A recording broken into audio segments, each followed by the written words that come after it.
Boa noite, para aqueles que já estão chegando. Hoje nós vamos ter a participação especial do professor Arthur.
Esperando o professor Arthur também vai participar com a gente dessa live hoje.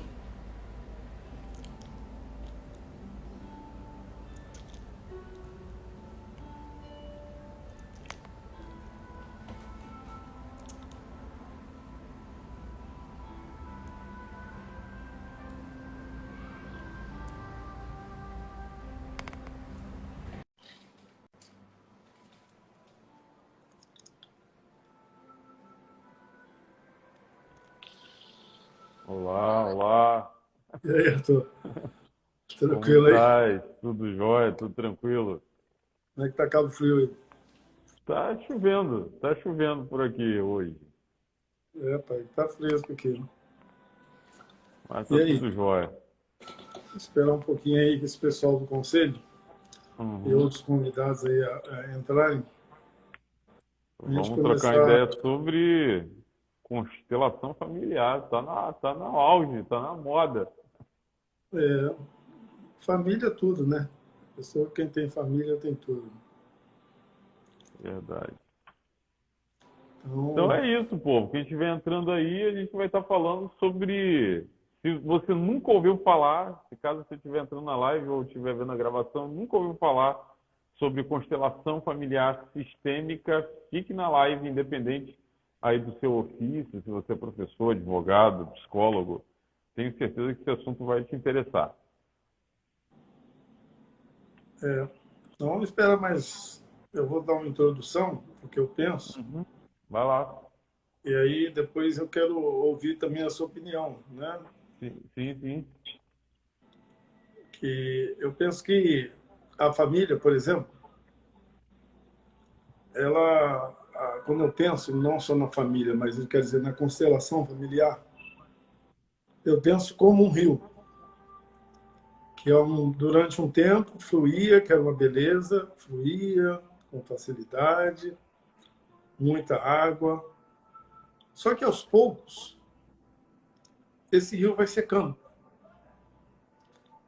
E aí, se a pessoa tiver preocupação ou tiver um interesse para não perder a água, ele vai buscar o caminho de tentar fazer um diagnóstico qual o motivo que a água parou.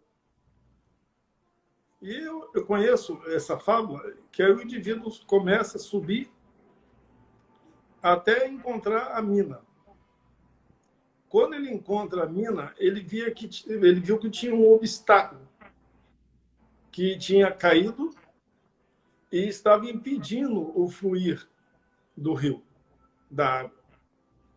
Então, com muito cuidado, com jeito, ele foi lá e retirou todos os obstáculos que deveria tirar para que a vida voltasse a fluir de forma agradável. Então, eu costumo pensar na família, que a família, às vezes, infelizmente, por anos ou por aborrecimentos que não vão sendo resolvidos no momento certo, que tem uma expressão que até eu gosto de dizer o seguinte: você sabe quando você começa a morrer? Quando você não diz o que tem que ser dito. Então, tem muitas pessoas que, eu costumo dizer, a comunicação é uma coisa imprescindível, é importante no relacionamento. Mas uma comunicação saudável e não agressões. Porque quando a gente fala de agressão, a gente não fala só de agressão física, a gente fala de agressão emocional. E aí, as pessoas vão se desgastando por falta de diálogo, até porque a estrutura hoje familiar, pelo menos na minha época, mudou muito. Que eu me lembro que na minha época a gente tinha uma mesa só e tinha só uma televisão em casa. Então todo mundo sentava na sala para assistir televisão e nós éramos em 6 irmãos. Quando comíamos, todo mundo comíamos, nós almoçávamos, jantávamos na mesa. Com o tempo, com o decorrer do tempo, hoje eu observo o seguinte, que cada quarto, cada cômodo tem uma televisão, a mesa às vezes serve apenas como objeto de decoração e as pessoas não se comunicam. Esse dia eu estava observando até, eu estava almoçando, eu estava em Búzios, almoçando aí, jantando em Búzios, e vi vários casais sentados. Olha que interessante, vários casais estavam sentados, pediram lá comida, inclusive um restaurante finíssimo, então a comida num preço razoável, e as pessoas deixando a comida esfriar porque ficava o tempo todo no WhatsApp.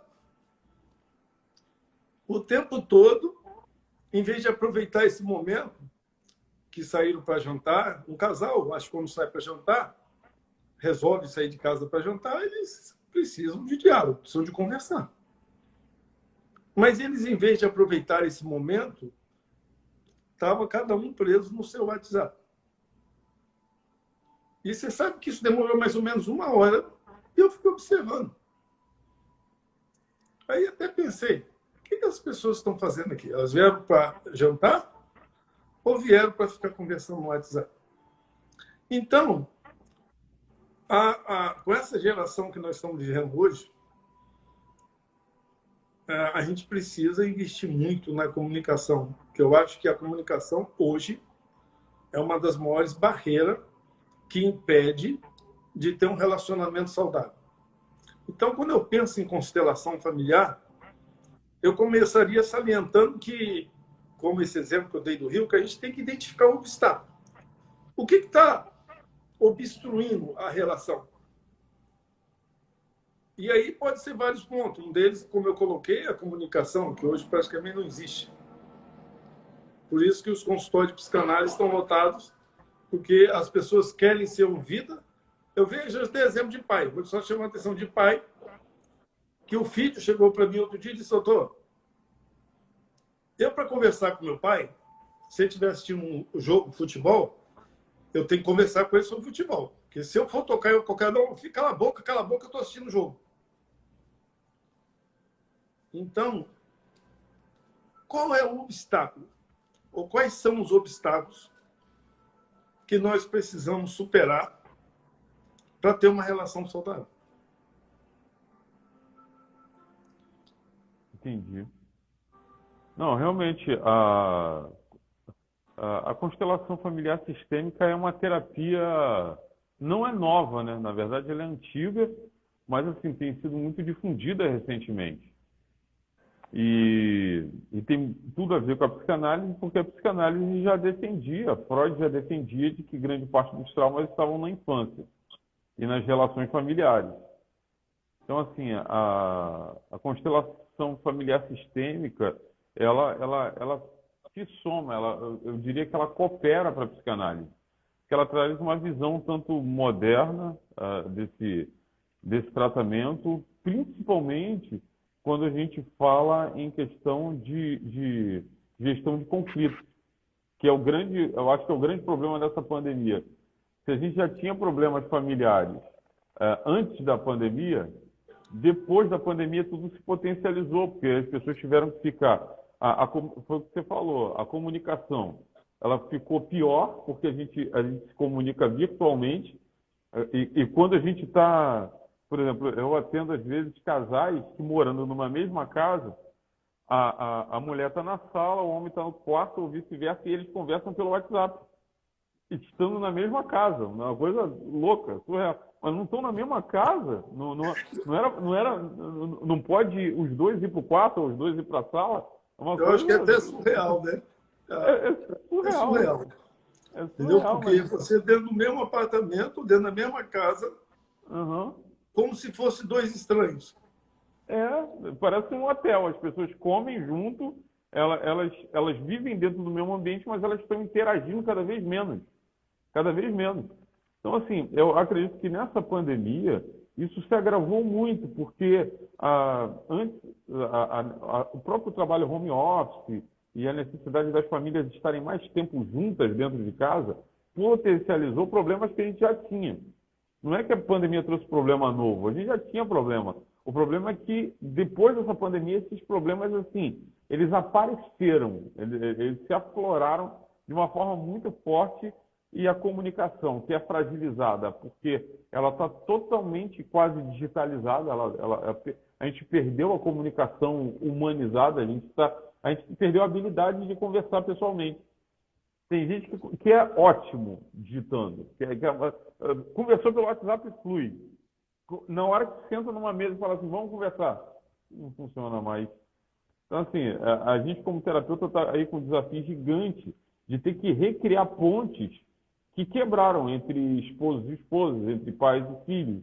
A gente está tendo que ser os engenheiros para a reconstrução de pontes que quebraram nesse decorrer do tempo aí. E sim, e além da comunicação, como eu estabeleci, que é um ponto fundamental, né? Quais são assim os obstáculos mais visíveis que a gente pode identificar hoje nessa questão da família? Porque, por exemplo, as crianças gostam de correr, às vezes, dentro de casa, de brincar. As crianças, inclusive, imitam muito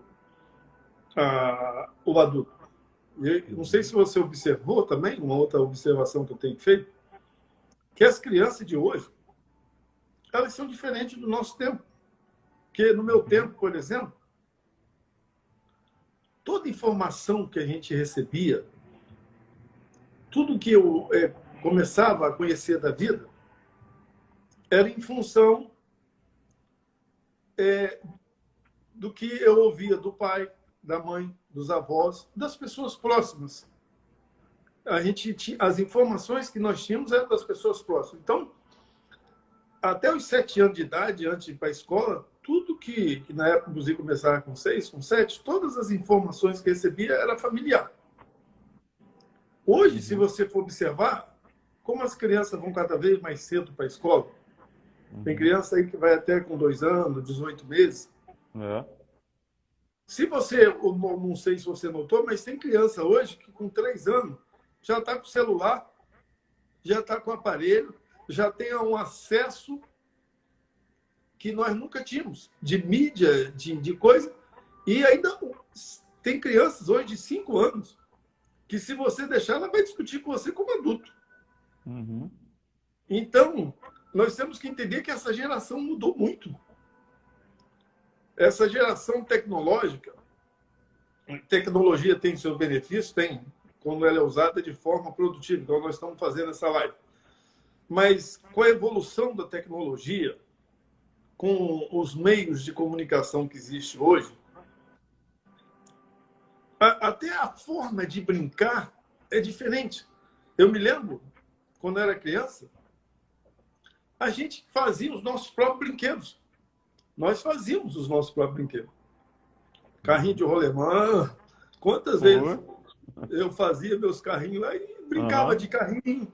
Eu mesmo descia a ladeira, eu montava meus próprios carrinhos. Eu me lembro que o primeiro carro, inclusive, quem montou fui eu. Hoje, você, por exemplo, eu já vi casas. Outro dia mesmo fui numa casa que, quando eu entrei na sala, pra você ter ideia, a sala estava repleta de brinquedos. Uhum. e entre eles, inclusive, aparelhos tecnológicos para a criança. E aí eu fiquei pensando,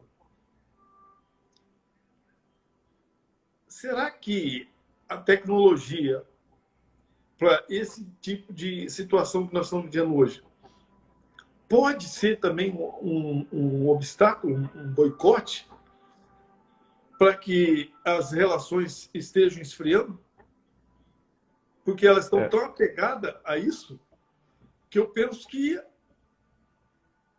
o diálogo fica cada vez mais difícil. não, é uma preocupação relevante a sua, porque a tecnologia hoje virou uma babá, desde a televisão, na criação da televisão, a televisão já começou a ser um objeto de entretenimento infantil já há algumas décadas. Mas a verdade é que hoje, com todas as ferramentas eletrônicas que tem, a quantidade de informação que tem, alguns cientistas já defendem a tese de que a informação hoje dobra a cada um ano. Então, assim, é até algo que a gente precisa ter um certo cuidado, porque há uma quantidade de informação muito grande sendo oferecida. As crianças estão hiperestimuladas. Há um hiperestímulo visual, há um hiperestímulo de informação, há um hiperestímulo sonoro para crianças. Hoje, por exemplo, a gente fala sobre tecnologia, alguns grandes canais do YouTube, hoje, os mais ricos, são para crianças. Por quê? Porque a criança ela assiste o mesmo conteúdo várias vezes, diferente do adulto. O adulto assiste uma, duas vezes o mesmo conteúdo e para. Então, assim, as plataformas como o YouTube, eles ganham por acesso. Então, a monetização, a criança virou um mercado. Virou um mercado. Hoje, determinados sistemas econômicos veem a criança como uma fonte de dinheiro.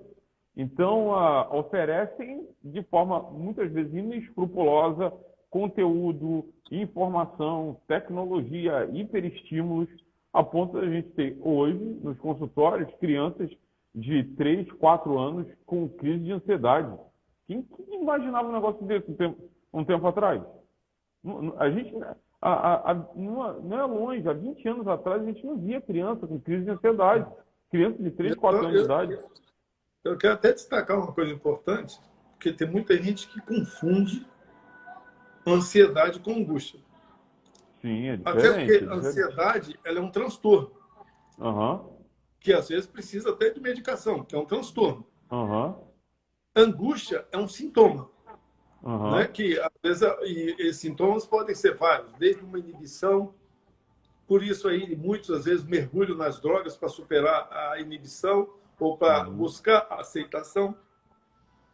Em uhum, função do quê? Da angústia que sente. A angústia é um problema muito sério. aham. Então, eu vejo muitas pessoas, não sei se você está observando, mas eu vejo muitas pessoas angustiadas. Muitas. Né? E sem saber fazer o manejo disso, né? Porque a angústia tem um livro muito interessante, O Lado Bom do Estresse.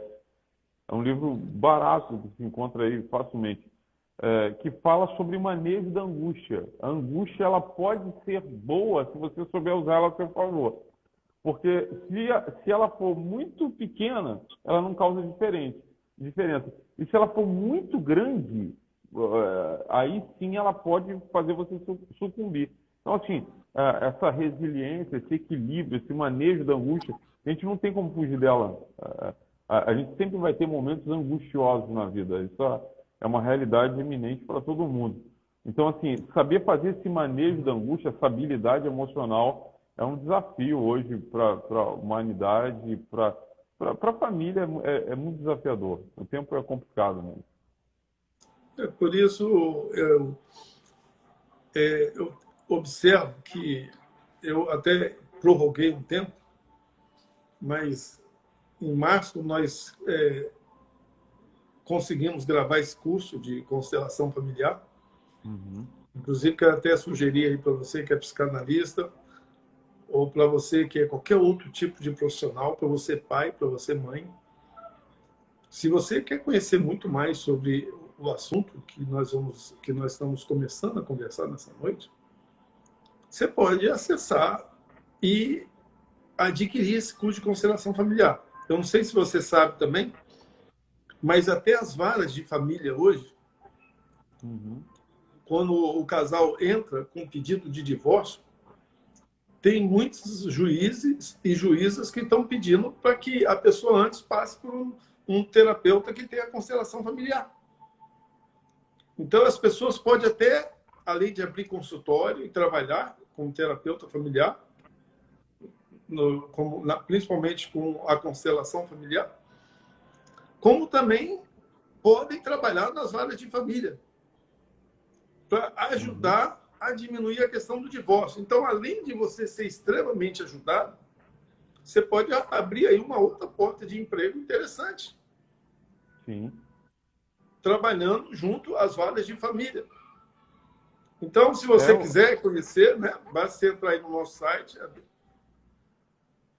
Aí, desculpa aí, cortar, entra no nosso site aí, Conselho Nacional de Psicanálise.com, e conheça. E adquira esse curso de constelação familiar. Realmente vai te fazer muito bem.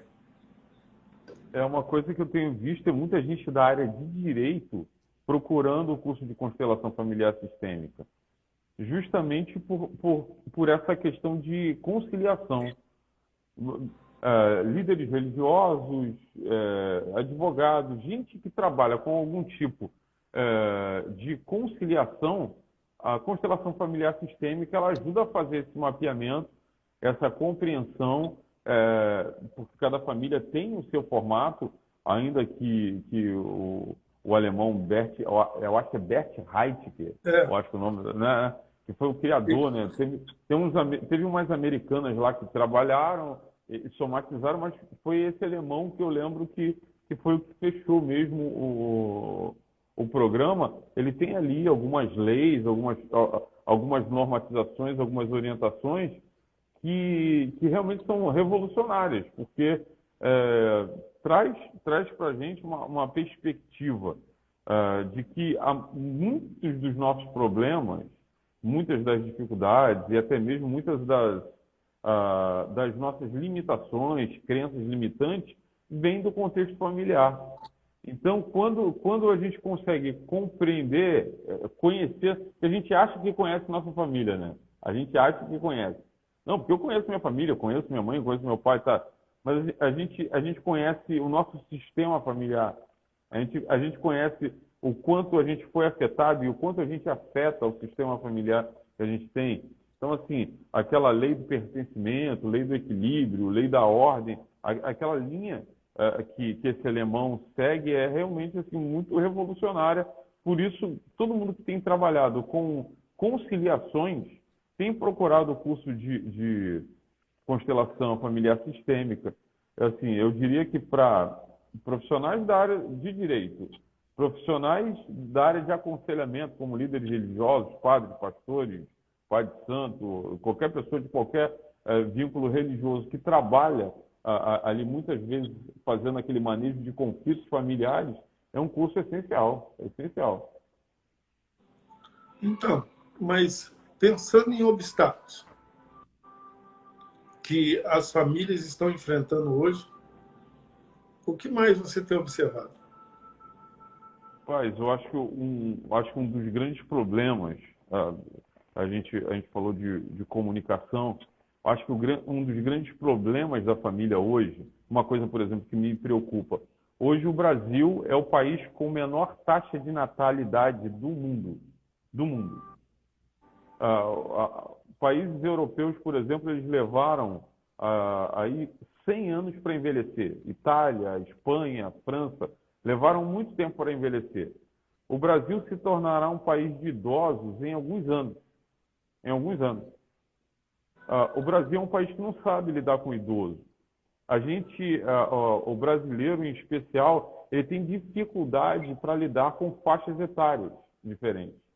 Então, assim, o adolescente é taxado como problemático, o idoso é taxado como aquele que já tem o que tinha que dar, então vamos alimentá-los e mantê-los do jeito que estão. As famílias entraram num modo de sobrevivência e de individualização muito ruim. Está tudo muito particionado.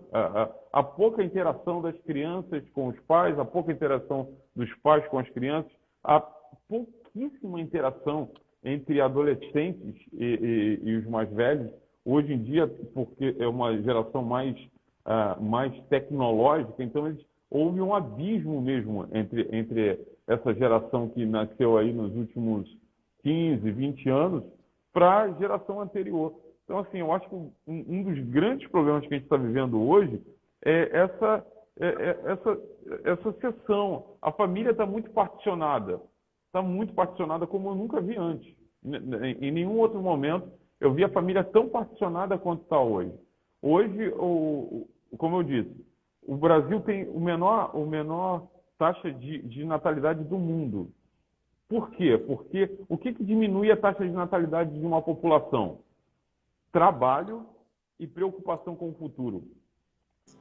O excesso de trabalho, o excesso de carga trabalhística, de horário de trabalho, de excesso de trabalho, tem feito com que as famílias tenham cada vez menos filhos. A carga de trabalho sobre o brasileiro é gigantesca, por isso isso acontece. E a preocupação com o futuro. A gente tem uma economia instável, uma política confusa, um sistema tributário surreal, e essa preocupação somada a muito trabalho tem feito com que as famílias estão ficando cada vez menores. Por exemplo, antigamente a gente encontrava a família com 6 irmãos. Você encontrava a família com 8 irmãos. Você encontrava a família com 10 irmãos. Hoje você não encontra mais. Pode procurar aí famílias modernas com crianças ou com adolescentes que tenham mais de 3, 4 irmãos. Você vai contar nos dedos. As famílias estão ficando cada vez menores. Cada vez menores. Aquela mesa, aquela família com 4, 5 irmãos. Você tem quantos irmãos mesmo? Comigo são 6. Então, você é de uma geração que a família tem 6 filhos. Pensa numa família moderna agora. Pensa numa família que tem 6 filhos. Não tem, cara. Não tem. As famílias estão ficando cada vez menores e cada vez mais setorizadas. Mais setorizadas. A gente está envelhecendo e menos crianças estão nascendo. Então, assim, a família está se modificando. E se a gente não fizer a leitura do que está acontecendo com a família nesses próximos anos, a gente vai ter uma população de idosos gigantescas, em depressão, em angústia, soterrados por ansiedade. Por quê? Porque simplesmente eles vieram de uma geração onde sentava na mesa, como você disse, que tinha irmãos, que tinham 6, 7 irmãos, que sentava o pai, a mãe que pedia bênção antes de dormir. Bênção, pai. Bênção, mãe.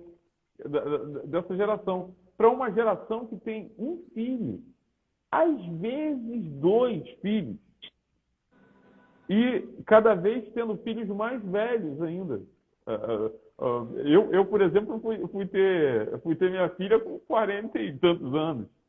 Então, assim, quando minha filha for um adolescente, eu vou ser um idoso. Eu vou ser um idoso. Então, vai ter um...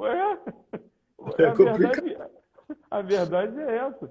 Quando ela tiver 15 anos, eu vou estar com 60 e ela vai fumaça. Então, assim, vai ter uma diferença muito grande. Então, assim, eu acho que um dos grandes obstáculos hoje é esse excesso de rotina, de pressão, de preocupação com o futuro, que está fazendo com que as famílias encolham. A gente está vivendo um momento de encolhimento das famílias. As famílias estão ficando cada vez menores. Cada vez menores. A gente já não vê mais famílias grandes. E, consequentemente, a interação está ficando cada vez menor também. Não sei se você concorda comigo ou se é só uma leitura que eu estou fazendo nesse tempo aí. Sim, mas é extremamente interessante. Até porque eu observo também o cuidado, né? Quando você tocou nesse ponto aí, que nós vamos tornar, já estamos tornando um país de idosos, né? Uhum. Quando esses idosos estão sendo abandonados. Uhum. Porque, veja bem, eu não sei se você faz a mesma leitura que eu faço, mas eu, pelo menos, tenho muitos amigos que conversam comigo, que eles dizem o seguinte: doutor, Olha a diferença entre um filho homem e uma filha mulher. Então ele diz até o seguinte: ele tem um filho homem e tem uma filha mulher. Ele diz que quando ele chega na casa do filho, ele tem vergonha até de abrir uma geladeira. Em função do quê? A família do filho passa a ser a mulher. Uhum. Então, Uhum. pode ver, todo filho homem quando casa, Uhum. a família dele passa a ser a mulher. Uhum. Já a filha mulher, ela se apega ao pai. Uhum. Eu, Assim. por isso que ele diz o seguinte: quando eu vou na casa de um filho homem, eu tenho vergonha até de abrir uma geladeira. Quando eu vou Uhum. na casa de uma filha mulher, ela só falta estender o tapete para mim. Uhum. Então, eu até costumo dizer que eu sou privilegiado 2 vezes, né? Porque eu tive 2 filhas mulheres, Uhum. entendeu? Então, às vezes até quero exagerar, cuidar de mim como se fosse mãe.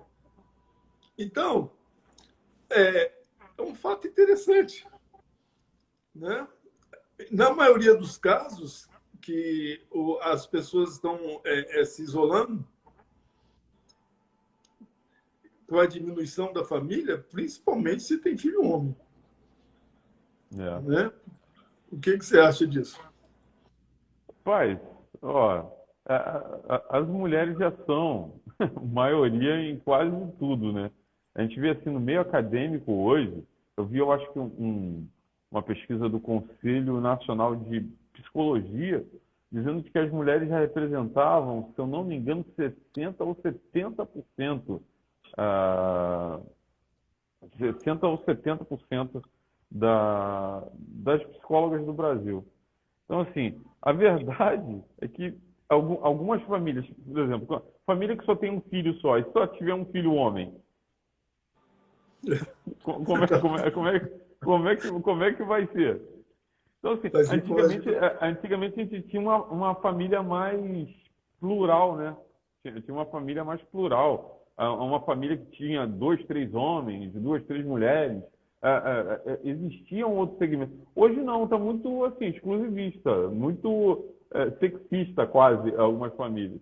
Porque, por exemplo, aí nasceu uma menina, aí se separa e fica só duas mulheres naquela casa. Ou nasceu um menino, aí se separa, ficam dois homens. Então, assim, até essa pluralização da família a gente está perdendo justamente por esse encolhimento. Esse encolhimento da família, ele me preocupa porque a gente não tem ideia ainda, além do envelhecimento, o envelhecimento, sem dúvida, vai acontecer, estatisticamente é inevitável, que o Brasil vai se tornar um país de idosos. Então, como é que a gente vai lidar com isso? Eu concordo com você totalmente. As mulheres tendem a manter a sua família. E o homem, quando casa, imagina o que vai ser das famílias que só tem um menino. Só tem um Outra coisa menino. outra coisa que eu observei que eu acho interessante é, por exemplo, como a minha família, nós éramos em 6 irmãos, Uhum.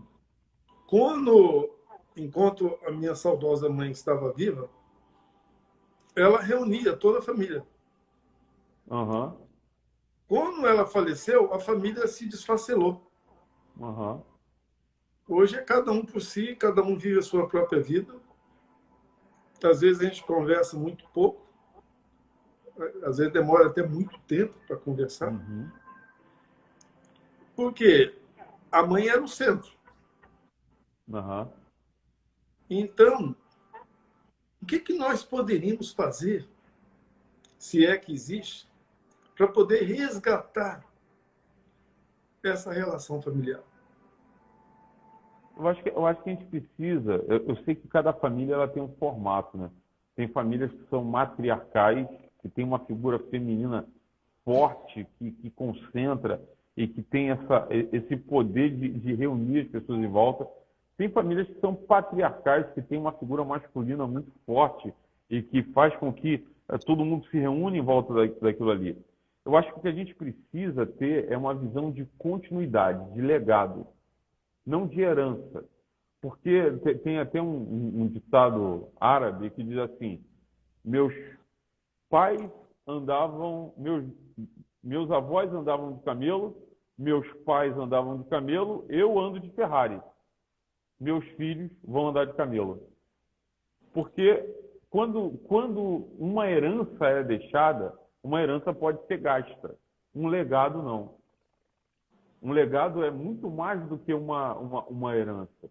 Então, assim, o que a gente precisa, eu acho que a gente precisa entender como família, é que a gente precisa deixar substitutos. Gerar alguém que vai exercer aquela função. Toda família tem, todo mundo tem sua função na família. O pai, a mãe, o filho, cada um tem a sua função ali. E se eu for embora? E se eu partir? O que vai ser da família? Como é que ela vai... Como você falou, muitas famílias se desfacelaram quando aconteceu a morte de alguém. Imagina quantas famílias não estão totalmente desestruturadas nessa pandemia, depois de 2 anos, onde teve aí uma quantidade de mortes de forma numerosa, que veio de forma abrupta, não teve nem como saber. Era numa semana a pessoa morria, e ali em alguns dias. Então, assim, eu acho que o que a família precisa ter é uma visão geracional. Uma visão geracional. Espera aí, eu preciso preparar o meu filho para preparar o meu neto, para preparar o meu bisneto, para preparar o meu tataraneto. Eu vou construir, eu vou deixar uma herança de liderança, de legado, que vai alcançar o meu neto, que vai alcançar meu bisneto, que aí a gente sabe de que a família não vai se desfazer quando a gente morrer. Que como eu acho que o Cortella fala muito bem, uma vez, já viu aquele desenho do Snoopy e Charlie Brown? Lembra? Snoopy e o Charlie Brown. Uma vez, o Charlie Brown ele é muito depressivo, né? Ele é muito down.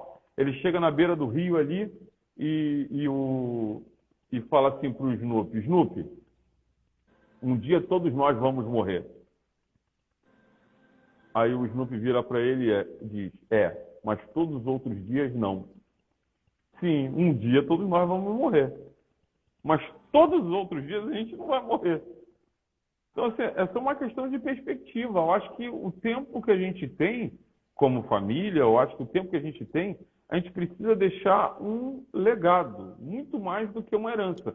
Uma herança, uma geração é capaz de destruir, de perder. Como aquele ditado árabe lá: eu posso andar de Ferrari hoje e meu filho andar de camelo, novamente igual ao avô.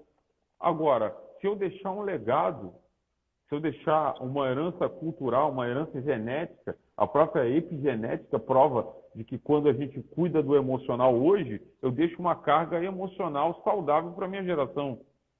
Então, eu acho que a família precisa ter uma visão mais geracional. Não termina com a gente. A gente não é o ponto final. A gente é uma da parte dessa árvore genealógica que vai continuar depois da gente, que existiu antes e que é considerada na própria constelação. A nossa história, a nossa árvore genealógica é importante, mas qual é a árvore que eu vou deixar para frente? Quais são os ramos que eu vou esticar para o futuro? Então, eu acho que a família hoje ela precisa preparar outros para serem substitutos, para serem sucessores dentro daquilo que a gente entende como família, para que quando a gente vier a partir, a gente tenha alguém que vá assumir o nosso papel dentro do formato familiar. E falando sobre isso, né, eu penso que a gente tem que entender que nós somos finitos.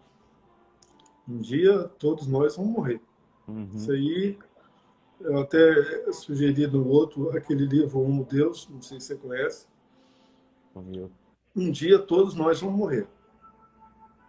Mas eu penso que muitas pessoas que têm medo da morte é porque estão com a sua vida desajustada.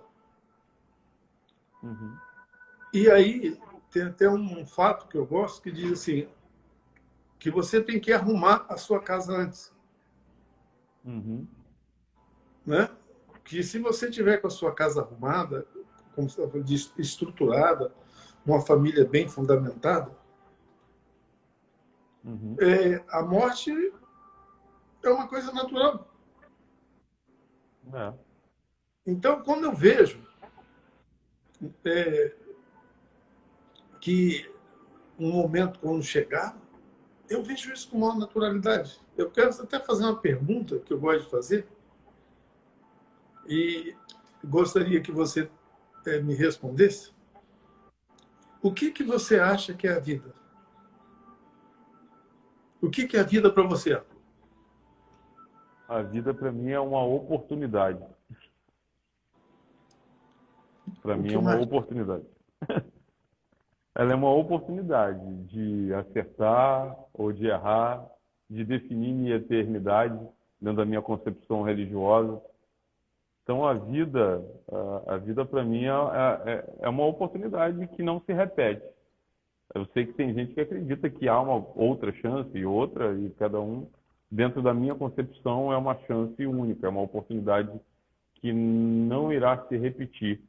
Por isso, a perda de tempo não é uma possibilidade para mim.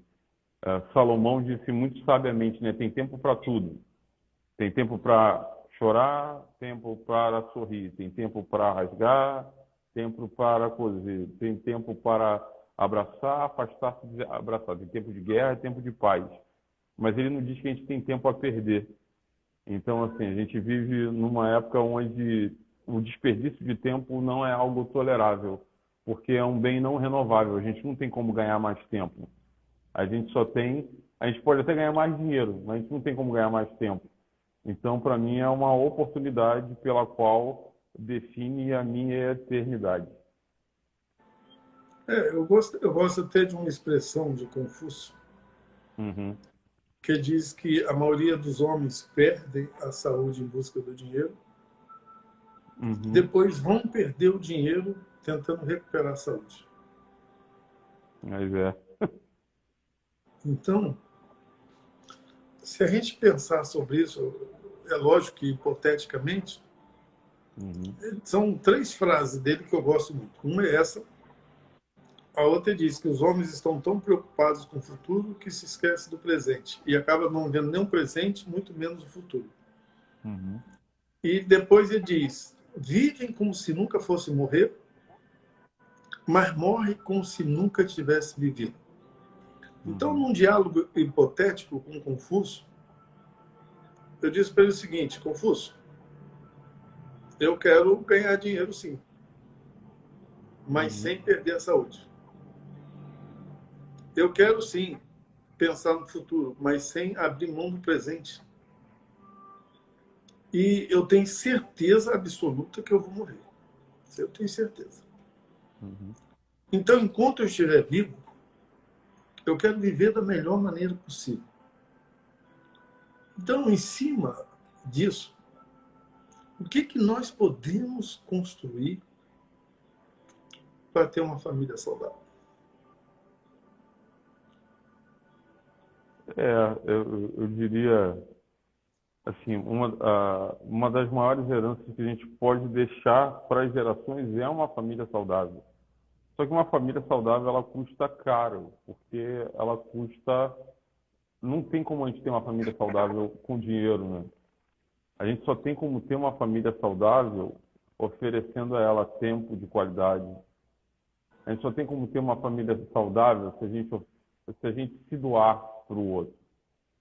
Se a gente for capaz de entregar para o outro o nosso tempo, nossa vida, nossa convivência. Não existe família saudável se a gente não for capaz de fazer a maior das doações, que é a doação de tempo. E eu acho que hoje é a grande dificuldade. Eu acho que hoje as famílias até podem ter dinheiro para doar uma para outra, só que a gente está cada vez oferecendo menos tempo de qualidade uns para os outros. A gente nunca tem tempo para ninguém, a gente nunca tem tempo para os filhos. Hoje mesmo, isso me policia muito, porque a gente tem uma agenda tão apertada, tanta coisa, e às vezes minha filha pequena vem, quer uma atenção, um negócio, e eu estou ali envolvido com uma outra coisa, e tem hora que eu falo assim, cara, o que eu estou fazendo? ela quer minha atenção aqui por meia hora, por uma hora, e eu não posso dar porque eu estou envolvido. Será que vale a pena eu não oferecer? Então, assim, hoje, eu acho que por ser pai, a gente começa a refletir sobre um monte de outras coisas e ver as coisas numa outra perspectiva também. Mas exige da gente muito trabalho, muito trabalho.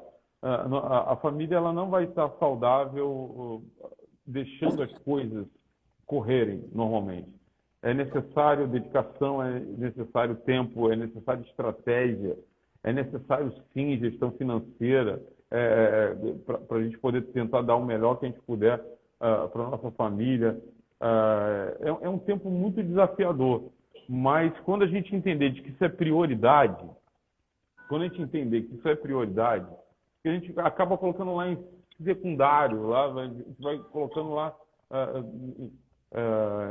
em outros níveis. Mas quando a gente entende de que isso é prioridade máxima, de que a gente deixa uma herança para as próximas gerações, aí a gente vai encontrar tempo. E não falta tempo para a gente tem 24 horas por dia. A geração passada também tinha. Por que hoje a gente não tem tempo para poder fazer o que tinha antes?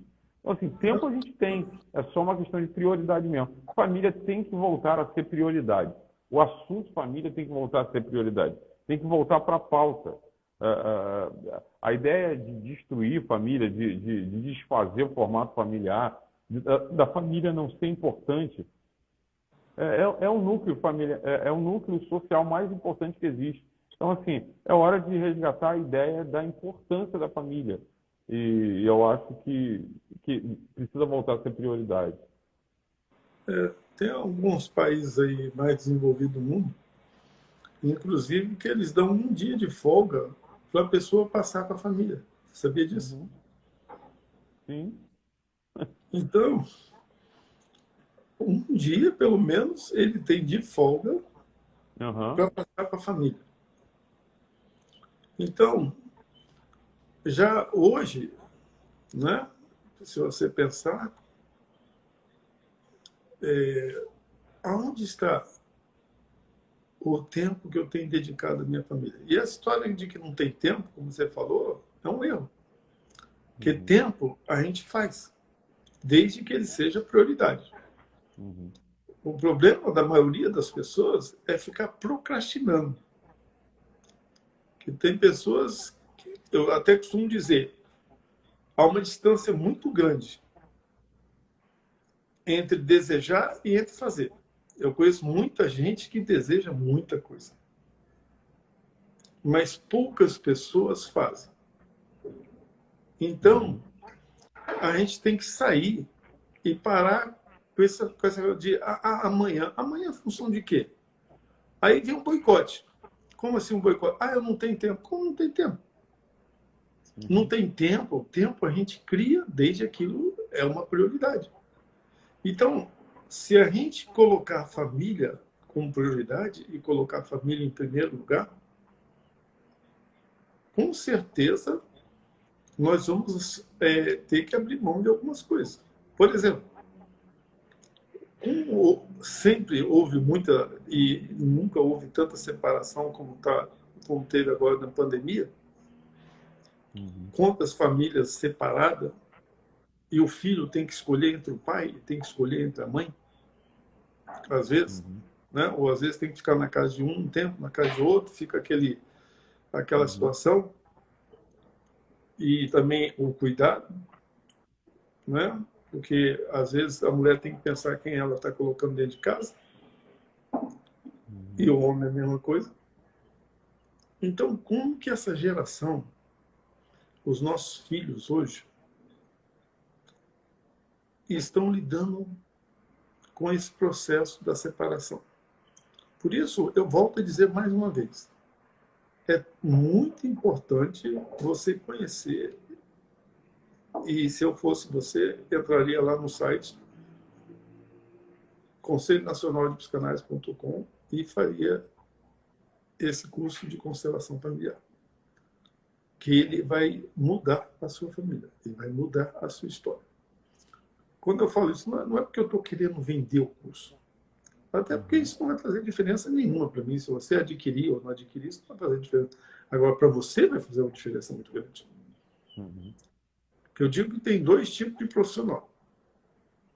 Tem o profissional que está de olho no bem e tem o profissional que está de olho na pessoa, na criança que existe dentro de cada um. Por isso eu gosto até de uma palavra que diz o seguinte, um fato. Um prefeito querendo agradar uma cidade, comprou um carro, botou um carro na praça e disse o seguinte, olha, o pediatra que mais agradar as crianças vai ganhar o carro. Ele comprou um carro, botou o carro lá na praça, cheio de flores, e os pediatras que estavam de olho no carro sabem que criança não gosta de remédio amargo. Então, o que ele fazia? Ele só passava remédio doce. Uhum. Eles sabem que criança não gosta de ouvir não. Então, eles não diziam não. Eles sabem que criança só ouve aquilo que quer. Então, eles só diziam aquilo que queria. Porque, no final, a criança, acompanhada de um adulto, teria que fazer um relatório e levar na prefeitura para o prefeito identificar quem mais agradou as crianças. Agora, aqueles profissionais que eram honestos, mesmo sabendo que seria reprovado, se precisasse de passar remédio amargo, ele passava. Se tivesse que dizer não, ele dizia. E mesmo que não gostasse, porque nem sempre você vai ouvir o que você quer, mas o profissional honesto não é aquele que está de olho no carro. É aquele que está de olho na criança que existe dentro de você. Então, essa é a diferença que nós estamos vendo muito hoje no mercado. Tem muitas pessoas que estão apenas de olho no bem. Por isso que eu disse, se você comprar o curso, não é porque eu estou de olho no benefício, mas eu estou querendo indicar algo que realmente vai ser bom para a sua família. Uhum. E é isso que é um dos pontos que eu mais observo hoje. O Algo que mercado... a gente sabe que funciona, né, cara? A gente sabe que funciona. Então, esse mercado que nós temos hoje, né, inclusive, isso foi uma matéria que saiu no Fantástico, nós temos um mercado de péssimos profissionais hoje, você sabia? E nessa matéria que eles identificaram que as pessoas são muito mais assertivas, são muito mais bem-sucedidas quando elas fazem não aquilo que elas... quando elas fazem aquilo que ela gosta e não aquilo que escolheram para ela fazer. Então, por exemplo, tem muitos pais que querem interferir na escolha do filho. Eu conheci pai até de querer fazer permuta com a filha. Tipo, olha só, se você fizer medicina, papai vai te dar um carro. E a menina foi fazer medicina e na faculdade de medicina, em frente à faculdade, é o IML. O primeiro dia que ela atravessou a rua para poder visitar o IML e ver um corpo morto, ela desmaiou. Aí ela desistiu da faculdade. Mas o médico queria que ela fosse? O pai queria que ela fosse? Médica. Então, esse fato também de querer interferir na escolha do filho, você vai tornar o mercado cada vez pior. Entendeu o que eu quis dizer? Uhum. Com certeza, entendi total. Mas é verdade, eu concordo totalmente. Você não tem como determinar, escolher pelo seu filho. Né? E A isso gente não... acontece muito, cara, acontece muito mesmo. Eu acho que a maioria dos meus pacientes, eles têm essa faixa de idade, entre 18, 19, 20, 20 e poucos anos. Digamos, 60% dos meus pacientes são dessa faixa de idade. E estão justamente na época da vida das decisões mais importantes, né? Faculdade que vai fazer, curso que vai fazer, em que vai trabalhar, com quem vai namorar, com quem vai casar. Então, assim, e os pais querem interferir com quem vai casar, os pais querem interferir que curso vai fazer, com quem vai trabalhar. Na verdade, eles projetam muitas vezes nos filhos aquilo que eles queriam ser. Eu queria ser médico. Tá, você queria ser médico, mas o seu filho ele não tem obrigação nenhuma de realizar o seu sonho pessoal. Então, assim, nesse afã de alguns pais tentarem realizar ou concretizar suas realizações na vida dos filhos, eles criam, eu não vou dizer que é de propósito, talvez inconscientemente, um ambiente muito hostil que faz com que filhos, muitas vezes, venham fazer uma faculdade e se tornem um profissional medíocre, porque hoje o que difere, por exemplo, um profissional que está com a agenda lotada de um profissional que tem talvez N diplomas e não tem uma agenda lotada? É o amor, é a vocação, é o chamado para aquele tipo de área específica. Então é melhor ter, mas eu queria que meu filho fosse médico, tá? Mas o seu filho quer ser arquiteto, ele ama arquitetura. Então ele fazendo o que ele ama, ele vai ser um excelente arquiteto, mas vai ser um péssimo médico. Então eu concordo totalmente. Dentro da nossa área é a mesma coisa. Quem entra nesse ramo para ganhar dinheiro, pode ganhar dinheiro, pode, mas vai ser ruim. Vai ser ruim. Agora, quem entra nesse ramo com a proposta e com a ideia de ajudar pessoas, de ajudar famílias, de criar novas pontes, de reestruturar, de fazer essa gestão de conflitos que muitas famílias vivem, aí sim. Aí quando a pessoa faz isso com vocação, ela consegue viver disso, porque é um mercado de trabalho hoje muito promissor, muito promissor. A pessoa, quanto tempo leva o curso por exemplo, quanto tempo a pessoa leva para conseguir concluir o curso de constelação familiar sistêmica? Na Eduz, né, que é a plataforma de vocês. Na plataforma Eduz. Mas eu digo que o tempo depende muito de quem faz, né? Uhum. A pessoa pode fazer o curso em 2 anos, como pode fazer em 6 meses. Aí vai depender do tempo de cada um, desde que ele cumpra o programa, né? Então, tempo vai caber de cada um a dedicação e empenho. E uma coisa muito importante que eu digo, instituição nenhuma forma ninguém. A pessoa que quer ser bem-sucedida, ele tem que ser autodidata também, ele tem que estudar.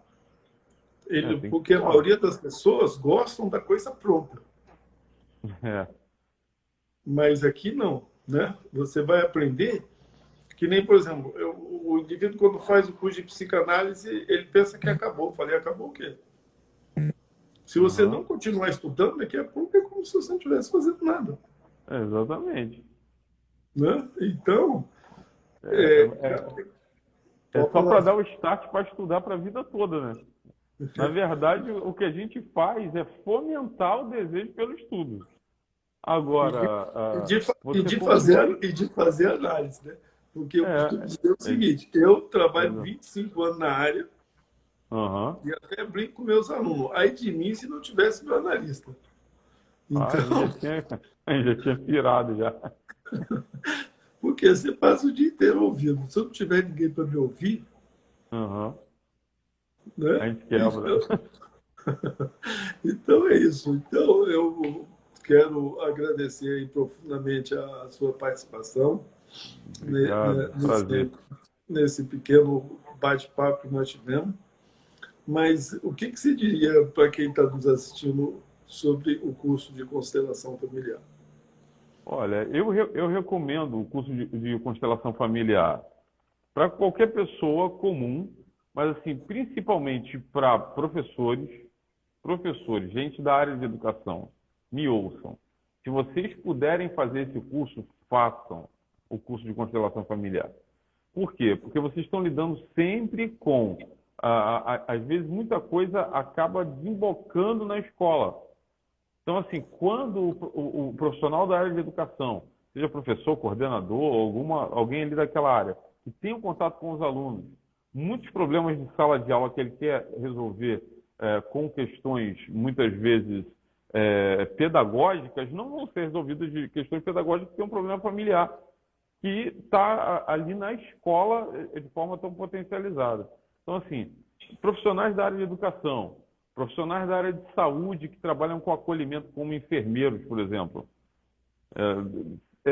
Na minha opinião, assim, é um curso que eu recomendo fortemente para pessoas da área de saúde.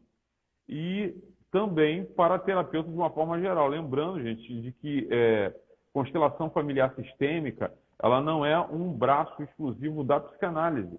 Você pode ser psicólogo, você pode ser terapeuta familiar, você pode ser terapeuta de qualquer área que a constelação familiar sistêmica ela vai somar a sua linha. Então, assim, eu sou psicólogo, mas se você é psicólogo, pode estudar constelação familiar sistêmica. Você é psicanalista? Mas eu já sou psicanalista. Constelação familiar sistêmica é um outro tipo de técnica que não tem na psicanálise, gente. Você não estuda constelação familiar sistêmica na psicanálise. Então, assim, na psicanálise a gente vai estudar técnicas psicanalíticas. Então, já me formei em psicanálise, joia. Constelação familiar sistêmica são técnicas criadas por um alemão, desenvolvidas ali por algumas americanas, que elaboraram uma forma muito interessante de fazer esse manejo, essa gestão de conflitos familiares. Então, assim, eu recomendo fortemente o curso para terapeutas de uma forma geral e para profissionais que não são terapeutas, principalmente da educação e da área de saúde, que trabalha com acolhimento de pessoas. Eu ainda diria até advogado, principalmente aqueles que atuam... Advogado e pastor, então nem se fala. E a pessoa que lida com gente, que lida com família, né? Então, tá aí. Mais uma vez, quero agradecer a confiança de todos. Né? Esse vídeo vai ficar salvo no YouTube. Né? A gente diria, não é apenas uma live, é uma mini aula, né? Que o Conselho Nacional oferece de graça para você. Quero agradecer o Arthur, que é nosso parceiro também, é membro do Conselho Nacional de Psicanálise, é credenciado pelo Conselho e também trabalha com a gente na associação. Então, eu quero agradecer a todos e dizer que eu espero você lá, no curso de Constelação Familiar. Tá, vamos terminar? Então, o que você quer terminar? Não, eu quero só agradecer aí a oportunidade de estar junto e de poder falar desse importante curso. Eu conheci alguns anos atrás e é muito bom saber que o Conselho tem hoje, oferecendo recentemente esse curso aí de formação em constelação familiar sistêmica, que realmente tem técnicas realmente muito importantes, muito poderosas no tratamento de conflitos familiares. Obrigado, gratidão e até o próximo encontro aí. Tchau, tchau. Bom, tchau.